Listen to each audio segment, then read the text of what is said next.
अस्सलाम वालेकुम स्टूडेंट्स, उम्मीद है आप सब बखैरियत होंगे। ये एक असाइनमेंट आई हुई है MTH 601 operation research. Assignment number 1 है और टोटल मार्क्स इसके 10 हैं। ड्यू डेट है 20 नवंबर 2024। तो इसमें थोड़ा सा क्लैरिफाई करना ज़रूरी है कि ये जो असाइनमेंट है ये ऑलमोस्ट डिफरेंट इंस्ट्रक्टर्स हैं, तो उनकी तरफ से यानी यूनिवर्सिटी ने उनको ये इंस्ट्रक्ट किया हुआ है कि आपने डिफरेंट असाइनमेंट्स देनी है। तो ऑलमोस्ट ये बहुत से स्टूडेंट्स को एक तरह की असाइनमेंट नहीं जा रही, बल्कि उनको डिफरेंट किस्म की असाइनमेंट्स भेजी जा रही हैं। फॉर एग्ज़ाम्पल, अब ये मेरे पास जो असाइनमेंट आई हुई है, हो सकता है ये MTH के 50 स्टूडेंट्स को या 20 स्टूडेंट्स को मार्क की गई हो और किसी और सेक्शन इंचार्ज हैं उनकी ज़िम्मेदारी में कुछ और स्टूडेंट्स दिए गए हों। तो ये डिफरेंट किस्म की आ रही होती हैं, तो आपने कंफ्यूज नहीं होना यूट्यूब पे वीडियोस देखते हुए कि भाई मुझे तो कोई और असाइनमेंट दी गई है, जबकि यहाँ तो MTH 601 की असाइनमेंट ज़रा डिफरेंट आ रही है। तो आपने ये चेक कर लेना है आपके पास। अभी आपने गौर करना है, ये देखिए जो आपको ये PDF का एक मिला हुआ है, इसमें उन्होंने ये लिखा हुआ है कि एक वर्ड की जो फाइल आई है, download assignment from your section announcement. तो अनाउंसमेंट सेक्शन जो है ना, वहाँ पे आपने जाना है MTH 601 का जो अनाउंसमेंट सेक्शन है। वैसे तो जनरली आप असाइनमेंट सेक्शन में जाके वो अपनी असाइनमेंट देखते हैं, तो आपने अनाउंसमेंट सेक्शन में जाना है, वहाँ से आपको जो असल फॉर्मेट है वो मिलेगा। अब ये क्या चीज़ है, ये सिर्फ उन्होंने आपको सॉल्यूशन का एक पैटर्न दिया है कि आपने सॉल्व कैसे करनी है। जैसे ये फॉर एग्जांपल क्वेश्चन इस तरह दिया होगा, तो इसका देखिए खुद ही उन्होंने सॉल्यूशन दे दिया है और उन्होंने आपको सेम तरह का ये देना है, सेम ऑलमोस्ट, यानी आपने सेम फार्मूलाज यूज़ करते हुए अपना ये 2 क्वेश्चन हो गए, 5 नंबर का एक है, 5 नंबर का एक है। तो आपने ये कन्फ्यूज़न नहीं रखनी कि ये क्या दिया है और दूसरी असाइनमेंट कौन सी है। ये मुझे एक क्वेश्चन आया हो एक लड़के का, तो वो मुझसे ये पूछ रहा है कि ये 2 तरह की फ़ाइल्स क्यों दी गई हैं। तो मेरे आपको क्लैरिटी हो गई होगी। तो इसको मैं क्लोज़ करता हूँ। अब मैं उस असाइनमेंट पे जाता हूँ जो हमारी एक्चुअल असाइनमेंट है। ये तो सिर्फ एक पैटर्न दिया है ना सॉल्व करने का। एक्चुअल असाइनमेंट पे जाते हैं जो उन्होंने अनाउंसमेंट सेक्शन के अंदर दी है, तो उसको हमने कैसे सॉल्व करना है। तो ये है हमारी एक्चुअल असाइनमेंट, ये वाली ये है जनाब। अब मैं आपको बहुत ज़्यादा डिटेल्स में नहीं बता सकता, उसकी वजह ये है कि ये देखने में शॉर्ट है। लगता ये है कि 5 नंबर की एक क्वेश्चन है, लेकिन इसको सॉल्व करने के लिए थोड़ा सा ट्रिकी वर्क करना पड़ता है आपको। तो आपने क्या करना है कि इसी तरह जो जो वर्ड्स मैंने लिखे हुए हैं, ये मैं एक दफ़ा इसको आपकी आंखों के सामने से गुजार देता हूँ। इसको आप देखते जाइए और सॉल्व करते जाइए। ये मैं सॉल्यूशन 1 दिखा रहा हूँ आपको। जो फर्स्ट क्वेश्चन है इसका यहाँ तक ये हो गया। अब जो सेकंड क्वेश्चन है ये उसका सॉल्यूशन है, ये यहाँ से शुरू हो रहा है, ये वाली, ये हमारा सॉल्यूशन है। अब क्वेश्चन क्या था, बेसिकली ये एक्चुअल क्वेश्चन है जो हमारे अनाउंसमेंट सेक्शन में आया। मैंने आपको आंसर पहले ही दिखा दिया, आंसर शीट। ये क्वेश्चन आया था question 1, a warehouse has a limited storage capacity of 7,500 units. The annual demand for a product is 45,000 units. The ordering cost per order is rupees 213 and the holding cost per unit per year is rupees 22. Calculate the total annual inventory cost if the item cost rupees 3.75. ये question 1 है, इसको आपने understand कर लेना है एक दफ़ा, और इसका सॉल्यूशन मैंने आपको दिखा दिया है क्वेश्चन 1 का। दूसरा क्वेश्चन क्या है, द डिमांड फॉर बहरहाल इसको आप रीड कर लीजिए, क्वेश्चन पढ़ने का फ़ायदा नहीं है। तो बेसिकली हमारा आंसर के साथ कंसर्न होता है। तो ये 5 नंबर का ये है, 5 नंबर का ये है। इसको आपने सॉल्व कैसे करना है, जो आपको फर्स्ट मैंने सबसे पहले फ़ाइल दिखाई है उसमें उन्होंने सॉल्यूशन का कुछ फार्मूलाज बताए हुए हैं, उनके तहत करना है। और सेकंड वाले का क्या करना है, इसका भी सेकंड फाइल में उन्होंने सॉल्यूशन का फार्मूला बताया हुआ है। तो ये हमारा एक्चुअल देखिए, ये हमारे सेक्शन इंचार्ज का नाम है इरफानुल्लाह साहब है। ये जो मेरे पास असाइनमेंट आई हुई है, इनका सेक्शन इंचार्ज कौन है? इरफानुल्लाह।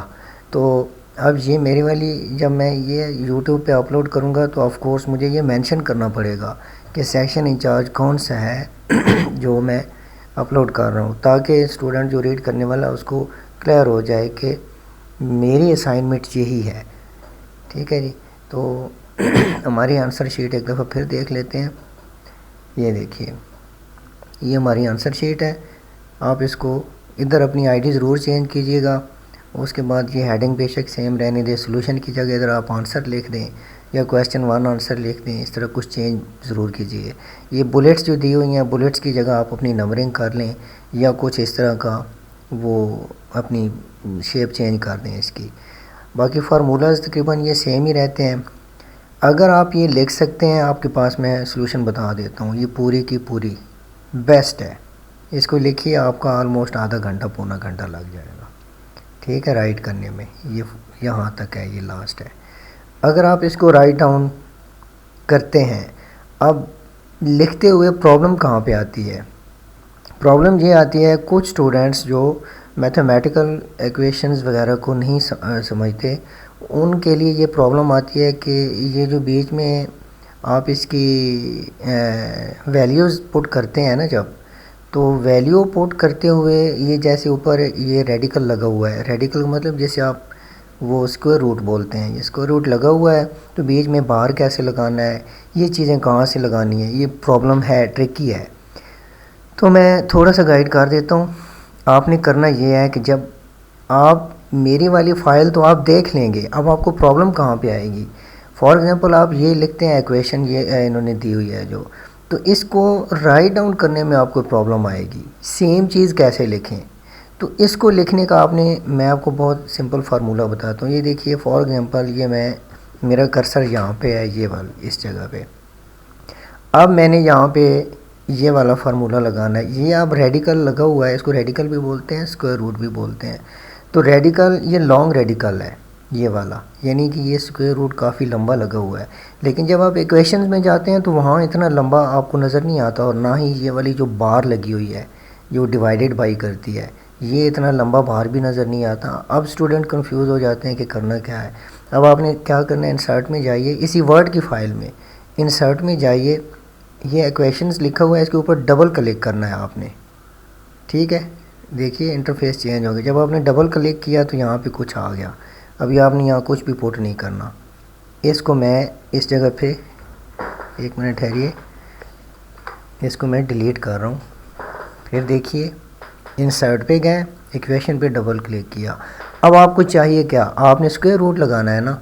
ये चीज़ें यहाँ पे गौर कीजिए, ये फ्रैक्शंस है, जो फ्रैक्शंस आपने करनी है तो यहाँ डिफरेंट फ्रैक्शंस जो उर्दू में बटा बोलते हैं और या डिवाइडेड बाई होते हैं, ये सिंगल है, ये आगे सिक्यूर्ड फ्रैक्शंस है, इसकी मल्टीपल काइंड्स दी हुई हैं। आगे स्क्रिप्ट लगाने हैं, जो सब स्क्रिप्ट जैसे बोलते हैं या सुपर स्क्रिप्ट बोलते हैं, वो इसमें लगे हुए हैं। आपने सिर्फ ऊपर ये होवर करना है, वो आपको खुद बताएगा। ये देखिए, ये सुपर स्क्रिप्ट है, ये क्या है, सब स्क्रिप्ट है, ये क्या है, सब स्क्रिप्ट, सुपर स्क्रिप्ट, ये डबल दिया हुआ है। जो चीज़ आपको चाहिए ना, अब मैं आपको उसका बताता हूँ जो अक्सर काम है हमारा। ये रेडिकल है, फॉर एग्ज़ाम्पल मुझे चाहिए रूट, ये स्क्वायर रूट मैंने ये सिलेक्ट किया। अब ये इसके अंदर जो बॉक्स बना हुआ है, इसके अंदर मैंने वन टाइम क्लिक किया, मैं कुछ भी लिखता हूँ, ये देखिए मैं जितना लिखता जाऊँगा ये बन गया, इतना लंबा होता जाएगा। प्रॉब्लम कहाँ पे आ रही है, प्रॉब्लम ये आ रही है, तो ये तो मैंने सिलेक्ट कर लिया, लेकिन जब मैं करता हूँ इसके अंदर मैंने मल्टीपल वैल्यूज़ लिखनी है और बीच में बार्स भी डालने हैं, फिर क्या होगा, फिर ये नहीं चलेगा। आपने ये रेडिकल पे आइए, आप फॉर एग्ज़ाम्पल ये चीज़ लिखनी है, ये वाली, तो इसको आपने ये सिलेक्ट करना है। ठीक है, इसको छोड़ दें। अगर आप इसी को लगाते हैं, यहाँ पे ये है, इसके अंदर आपने सिलेक्ट किया, वैल्यू लिखी, सॉरी वैल्यू लिखने से पहले आप क्या करें, इसके अंदर आपने ये इसमें बार लगाना है ना, ये बार जैसे बटा बोलते हैं। तो फिर आप कुछ भी ना लिखिए, ये फ्रैक्शन पे आइए, ये बार सेलेक्ट कीजिए, ऊपर वैल्यू लिखी है पहले, ये लिख दी, नीचे वैल्यू लिखी है कुछ, ये लिख दी। उम्मीद है आपको समझ आ गई होगी इस चीज़ की। अब ये तो सिंपल आपको क्लियर हो गया। सॉरी, इसको हम ख़त्म करते हैं। प्रॉब्लम एक और जगह पे आती है भाई, ये तो सिंपली आपने वो रूट लगा दिया। अब ये देखिए, ये डबल वैल्यूज़ हैं, बीच में जो है मल्टीप्लिकेशन भी दी हुई है। अब ये चीज़ आपने कैसे लिखनी है, ये मैं इसलिए एक्सप्लेन कर रहा हूँ कि मैं फ़िज़िकली भी कुछ लोगों के पास जो अच्छे खासे जानते हैं मैथमेटिकल, उनको इस चीज़ में प्रॉब्लम आ रही थी। तो मुझे बेहतर लगा कि बजाय इसके कि मैं सारी आपको एक्सप्लेन करूं, आपको ये चीज़ मैं ज़रूर बता दूं। अब देखिए, मैंने ये चीज़ लगानी है, ये वाली वैल्यू जिसके दरमियान में मल्टीपल है, और यहाँ पे बार की अपनी वैल्यूज़ हैं, यहाँ पे अपनी वैल्यूज़ हैं, डिवाइडेड बाई हैं। अब मैं इंसर्ट पे जाता हूँ, इक्वेशन पे जाता हूँ। यहाँ पे मेरे पास अब रेडिकल्स आ गए हैं। ये देखिए, ये रेडिकल है। अब मुझे ये वाला सिलेक्ट करना पड़ेगा। ये देखिए वजह कि इसमें इन्होंने मुझे ये स्पेस दी हुई है कि मैं यहाँ पे कोई भी सिंबल पुट कर सकता हूँ। अब आपने सबसे पहले इसको किया सिलेक्ट। इसमें अब आपने, चूँकि ये लिखना है ना, तो इसके लिए मैं फ्रैक्शन इसके अंदर ऐड कर रहा हूँ। ये लिख दी, ऊपर वैल्यू नीचे वैल्यू, और सेंटर में मुझे क्या चाहिए, प्लस नहीं चाहिए, मुझे मल्टीप्लिकेशन चाहिए। ये मल्टीप्लिकेशन हो गई। अब यहाँ पे क्या चाहिए, यहाँ पे भी मुझे बार चाहिए। सॉरी, सारे को सिलेक्ट नहीं करना, सिंपल इसी को करना है। ये मैंने फिर फ्रैक्शन लगा दी, ऊपर वैल्यू नीचे वैल्यू। उम्मीद है आपको समझ आ गई। अब आप जितनी भी वैल्यू पुट करते जाएंगे इसके अंदर, आपका स्क्वायर रूट लॉन्ग होता जाएगा, इसमें लिखिए, और आपका वो चेंज भी नहीं होगी। बस यही मैंने बताना था, जो इम्पोर्टेंट चीज़ थी। तो उम्मीद है ये जो मैंने तरीक़ाकार बताया है, इसको लिखते हुए आप काफ़ी कुछ अंडरस्टैंड कर जाएंगे। ये टिल्डा, इसको टिल्डा बोलते हैं, ये वाला, ये भी आपको इक्वेशन के अंदर मिल जाएगा। जैसे मल्टीप्लिकेशन उठाइए, ये भी उठाइए, यहाँ पे लगा लीजिए। यहाँ पे प्रॉब्लम आई थी लोगों को, बाकी बहुत सिंपल है। एक लफ्ज़ आप देखिए, गौर से लिखिए। मुझे पूरा यकीन है कि ये बहुत डिस्क्रिप्टिव इसका आंसर है, शॉर्ट नहीं है, तो आपके 10 मार्क्स बिल्कुल क्लियर हो जाएंगे। अगर कोई बंदा ये समझता है कि उसको परेशानी है, नहीं कर सकता, तो वो भाई बहन जो भी है, आप मुझे ज़रूर कांटेक्ट कीजिए। मैं आपको फ्री ऑफ कॉस्ट ईमेल के थ्रू आपको ये सॉल्यूशन फाइल दे सकता हूँ। अगर आपको मेरे इस चैनल के थ्रू कुछ हेल्प आउट हो रही है, तो मेरी रिक्वेस्ट है कि इसको सब्सक्राइब ज़रूर कीजिए। खुश रहिए। अल्लाह हाफिज़।